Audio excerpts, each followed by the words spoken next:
Rural Americans deserve access to the best of what our nation has to offer, especially healthcare. Across every state and every community, America's rural hospitals are the first line of defense, protecting our families, neighbors, and loved ones. No matter where you live, hospital care doesn't clock out. They're there 24 hours a day, 7 days a week, 365 days a year. Each year, America's over 5,000 hospitals care for millions of patients, providing 24/7 emergency care, delivering babies, cancer treatments, and other life-saving care that patients rely on. Behind every one of those patients are doctors, nurses, and caregivers working tirelessly to keep people healthy and safe. Hospitals are our community's lifelines. They employ our neighbors and keep our families healthy. But now, some in Congress are threatening access to care. Tell Congress, protect patient care to keep America strong. Don't cut rural health care.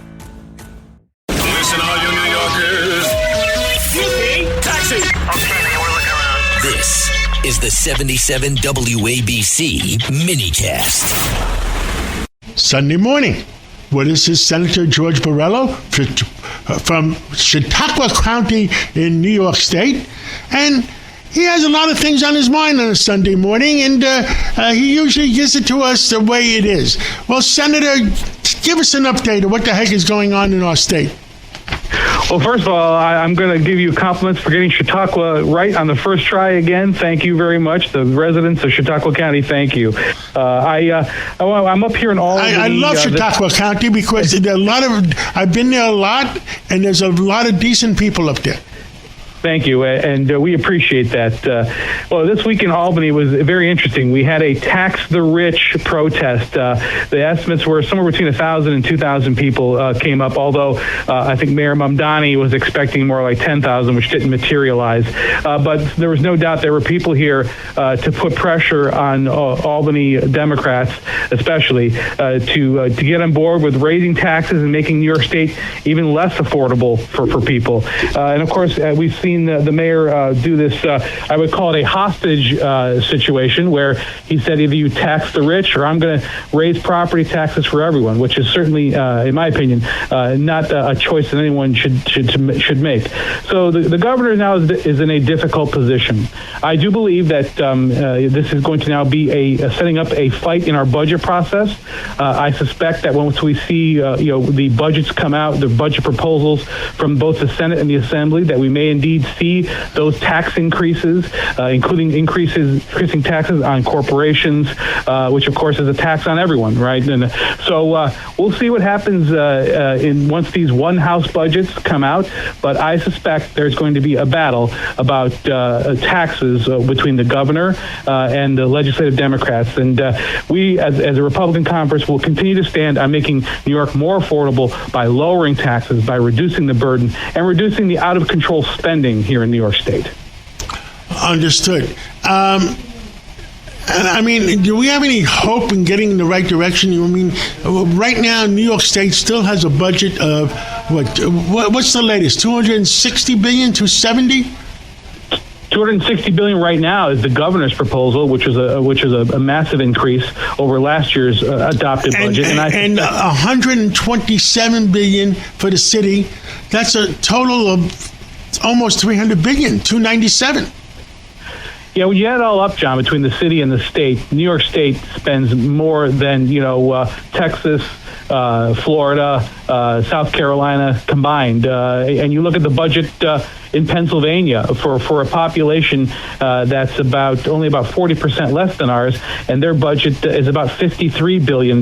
So a fraction, about 25% of New York's state budget. So there's no doubt about it. And look, if spending more made New York more affordable, we should be the most affordable state in the country, right? It's not happening. And Mayor Mamdani, instead of saying he's going to address things that are systemic problems in New York State, like the massive amount of waste, fraud, and abuse in the MTA system, so many other things that where money is wasted in New York. Instead of addressing those situations, because that's harder, right? Let's just tax more and just keep overspending, and that's not a solution that anyone anyone should consider to be financially responsible. New York is the financial capital of the world, at least for right now, but that is under threat in so many ways. And driving more businesses and more people and more earners that actually pay taxes, driving more of those folks out of the state is going to create a true financial crisis, a long-term crisis for New York State that if we don't turn around now, we may never be able to pull out of that death spiral. Senator, the other thing, the example I made the other day I was on Fox Business, was Florida has almost 24 million people, and the budget for the whole state of Florida is $119 billion, and New York City has 8.5 million people, and the budget's $127 billion. I mean, how can we say that makes common sense? It doesn't, John. And keep in mind that now the single largest expense here in New York State government is Medicaid. Medicaid is about $115 billion, so approaching half of New York State's budget. And that's just Medicaid. Senator, there's more retired people in Florida. How can New York be in so much more? Well, that's Medicare, not Medicaid. Medicaid is and unfortunately, here's the problem with Medicaid here in New York State. It's estimated that only about 5.5 million people in New York qualify to be on Medicaid, the most expensive medical program in the country. But yet there are 8.5 million people enrolled in New York. So there's 3 million more people enrolled in the most expensive healthcare program in the nation than are actually financially qualified to be on that.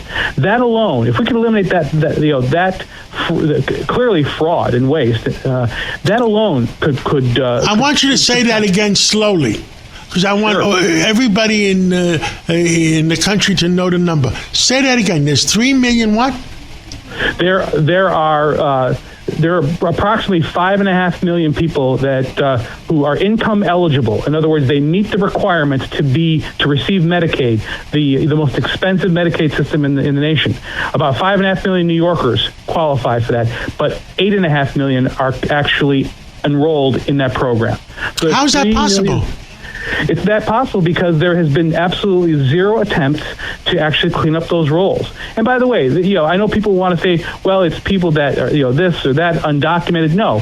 What that most likely is fraud or just neglect. It's people that have moved away, people that have died, service providers, healthcare providers that are unscrupulously billing for services that they aren't providing. Should the U.S. attorney get involved in something like that?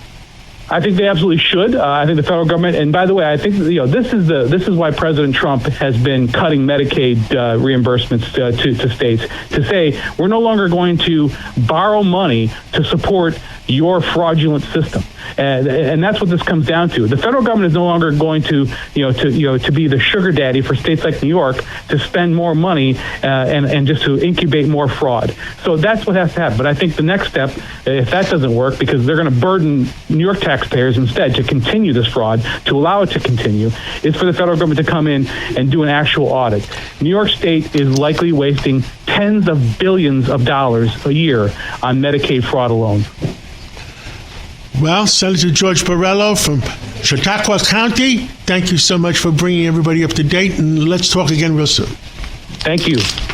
Rural Americans deserve access to the best of what our nation has to offer, especially healthcare. Across every state and every community, America's rural hospitals are the first line of defense, protecting our families, neighbors, and loved ones. No matter where you live, hospital care doesn't clock out. They're there 24 hours a day, 7 days a week, 365 days a year. Each year, America's over 5,000 hospitals care for millions of patients, providing 24/7 emergency care, delivering babies, cancer treatments, and other life-saving care that patients rely on. Behind every one of those patients are doctors, nurses, and caregivers working tirelessly to keep people healthy and safe. Hospitals are our community's lifelines. They employ our neighbors and keep our families healthy. But now, some in Congress are threatening access to care. Tell Congress, protect patient care to keep America strong. Don't cut rural health care.